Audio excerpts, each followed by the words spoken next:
بسم اللہ الرحمن الرحیم۔ السلام علیکم، میں ہوں منصور اور آپ دیکھ رہے ہیں منصور وائس چینل۔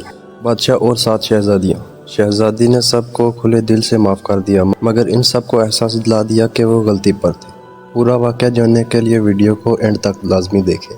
ایک بادشاہ تھا، اس کے 7 لڑکیاں تھیں۔ وہ ان 7 سے بے حد محبت کرتا تھا اور ان کے ہر آرام کا خیال رکھتا تھا۔ ایک بار جب دسترخوان سجا ہوا تھا، وہ سب لوگ ساتھ کھانے پر بیٹھے تھے۔ بادشاہ نے اپنی بیٹیوں سے ایک سوال پوچھ لیا کہ تم لوگ مجھے کتنا چاہتی ہو؟ بڑی شہزادی نے کہا، بابا میں آپ کو گلاب جامن کی طرح چاہتی ہوں۔ بادشاہ نے خوش ہو کر اس کو 4 گاؤں دے دیے۔ دوسری نے کہا، میں آپ کو برفی کی طرح چاہتی ہوں۔ بادشاہ نے اس کو کافی بڑا علاقہ بخش دیا۔ تیسری لڑکی نے کہا، میں آپ کو امرتی کی طرح چاہتی ہوں۔ اس کو بھی بادشاہ نے بہت زمین جائیداد دے دی۔ اسی طرح وہ سب سے پوچھتا گیا اور سب کو مال و دولت دیتا رہا۔ 7ویں لڑکی سے جب بادشاہ نے پوچھا، بیٹی تم مجھے کتنا چاہتی ہو؟ تو اس نے بہت پیار سے کہا، بابا میں آپ کو نمک کے برابر چاہتی ہوں۔ یہ سن کر بادشاہ جلال میں آ گیا، کہنے لگے، سب مجھے اتنا چاہتے ہیں، تم نمک کے برابر؟ وہ بہت ناراض ہوئے اور چھوٹی بیٹی کو محل سے نکال دیا اور کہا، اب کبھی یہاں قدم نہ رکھنا۔ وہ جنگل کی طرف چلی گئی اور پتوں اور لکڑیوں کو ملا کر ایک جھونپڑی بنا لی۔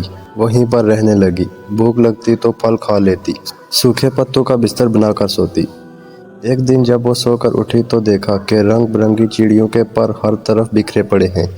اس نے ان پروں کو جمع کیا اور ایک چھوٹی سی پنکھی بنا لی اور گرمی میں اسے پنکھیاں سے ہوا کر لیتی تھی۔ پھر دوسرے دن اس کو اور پر مل گئے۔ اس نے بہت سارے پر اکٹھے کیے اور کئی پنکھیاں بنا لی اور جنگل کے کنارے سڑک کے پاس جا کر بیٹھ گئی۔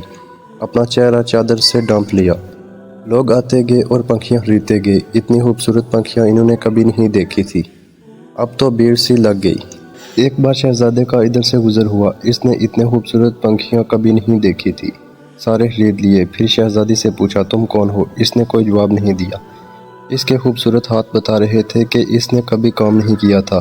پنکھیاں بنانے میں اس کی انگلیاں زخمی تھی۔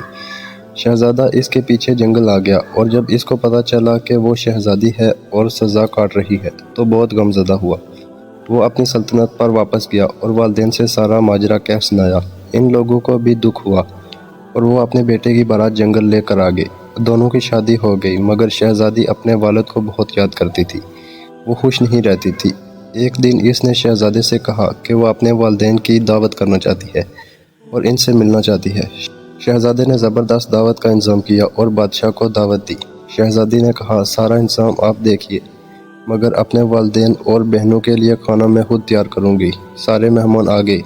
کئی دسترخوان ایک ساتھ لگے اور بادشاہ اور شہزادیوں کے لیے اندر انتظام کیا گیا۔ وہ جب کھانا کھانے بیٹھے تو ان کی بیٹی سامنے آ کر بیٹھ گئی۔ اس نے نقاب پہن رکھا تھا۔ جب بادشاہ نے پہلا نوالا لیا تو کھانے میں نمک نہیں تھا۔ دوسری ڈش نکالی، وہ بھی بغیر نمک کے تھی۔ تب ان کو بہت غصہ آیا کہ مجھے بلا کر یوں بغیر نمک کا کھانا کھلایا گیا۔ تب چھوٹی شہزادی اپنی نقاب ہٹائی اور کہا، بابا میں آپ کو نمک کے برابر چاہتی ہوں۔ یہی کہا تھا میں نے، نمک کے بغیر کسی چیز میں لذت نہیں ہوتی۔ بادشاہ چونک اٹھا۔ پھر اس نے آگے بڑھ کر بیٹی کو گلے لگا لیا اور اس کی آنکھیں باہر آئی۔ بیٹی سے معافی مانگی تو شہزادی نے کہا، کوئی بات نہیں بابا، اللہ تو سب کا ہے، آپ پریشان نہ ہوں، میں اب بہت خوش ہوں۔ بہنوں نے بھی معافی مانگی اور گلے لگایا اور شہزادی نے سب کو کھلے دل سے معاف کر دیا، مگر ان سب کو احساس دلا دیا کہ وہ غلطی پر تھے۔ امید کرتا ہوں ویڈیو پسند آئی ہوگی۔ اگر ویڈیو پسند آئی ہو تو چینل کو سبسکرائب کر دیں۔